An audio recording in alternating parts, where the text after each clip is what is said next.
नमस्कार दोस्तों, बातें करते हैं कुछ नेपाल के छुटपुट समाचारों की। उससे पहले बात करेंगे कोविड-19 से कितनी मौतें अभी तक हुई है। तो दोस्तों, इस समय पूरी दुनिया में 28,30,038 केस हैं, जिनमें मौत हो चुकी है 1,97,245 की। रिकवरी हुई है 7,98,638 आदमियों की। यूएस में 52,185 लोग की मौत हो चुकी है।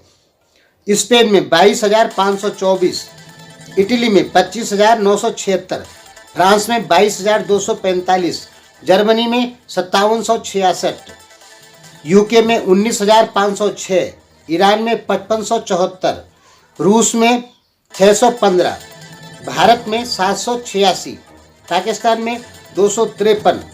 इतने लोगों की मौतें हो चुकी है। टोटल जो संख्या है वो है 1,97,245 आदमियों की मौत आज और अभी तक हो चुकी है।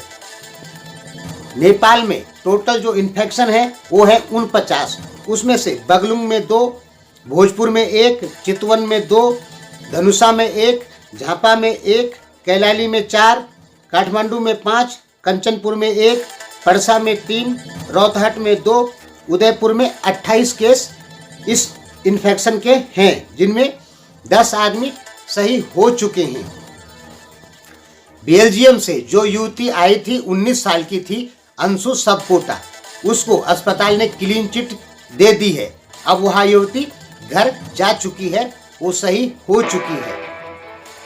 प्रधानमंत्री ओली, मामा प्रचंड और शेर बहादुर देवा के बीच में एक मीटिंग हुई है, जिसके अंतर्गत अध्यादेश को या अध्यादेश संबंधी बातें हुई और नेपाल महामारी से कैसे निपटेगा, इस पे उनके बीच में बात हुई है।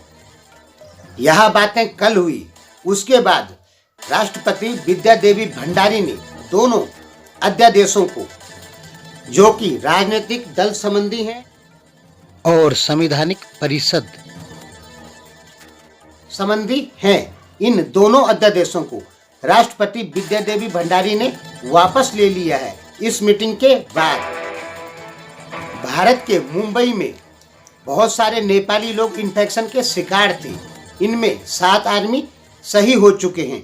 दोस्तों, आपको पता होना चाहिए कि एक आदमी के इलाज पे 2,80,000 रुपए से और 3 लाख रुपए के बीच में लगता है। यहाँ इंडियन करेंसी में बात हो रही है। एक आदमी को सही करने में 2,80,000 इंडियन करेंसी से 3 लाख रुपए के बीच में लगता है। तो 8 नेपाली भारत के मुंबई में सही हो चुके हैं, उन्हें क्लीन चिट मिल गई है। इस प्रकार नेपाल में भी इस समय लगभग 12 भारतीय होंगे जिनका इलाज नेपाल सरकार कर रही है। बांग्लादेश के 250 डॉक्टरों को एक साथ इन्फेक्शन हो गया। भानुनगर हरी बसियाल नाम के एक आदमी का मुर्गी फार्म था, जिसमें आग लग गई और 1,000 मुर्गियां जल के नष्ट हो गई। दोस्तों, 1,000 मुर्गी बहुत बड़ी संख्या होती है। रूपंदेही तिलोत्तमा नगर पालिका ने साफ निर्देश दिए हैं जनता के लिए कि कोई भी अपनी भूमि को बंजर ना रखे, क्योंकि भविष्य में भूखमरी फैल सकती है। इसलिए अब यदि कोई व्यक्ति अपनी भूमि को बंजर रखता है तो उसके ऊपर कानूनी कार्रवाई की जाएगी, उसके ऊपर जुर्माना ठोक दिया जाएगा।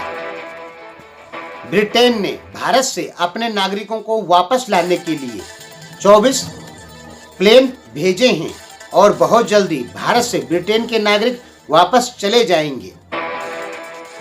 सप्तरी और सिरहा में राहत सामग्री, स्वास्थ्य सामग्री बांटी गई।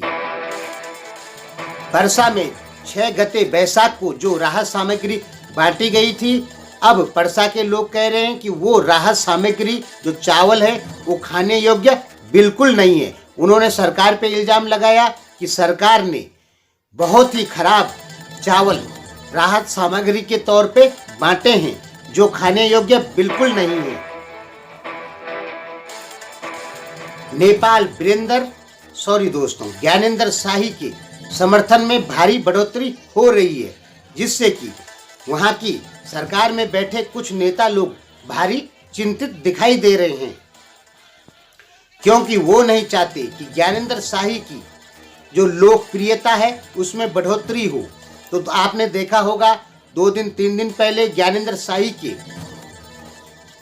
समर्थन में कुछ जुलूस भी निकले हैं। इससे पता लग रहा है कि ज्ञानेंद्र शाही की लोकप्रियता में बढ़ोतरी हो रही है। नेपाल लाइव समाचार के द्वारा हमने पढ़ा है कि ज्ञानेंद्र शाही की छवि नेपाल में सबसे तेज जनता की नज़र में लोकप्रिय होती जा रही है। यह नेपाल लाइव समाचार की एक रिपोर्ट है।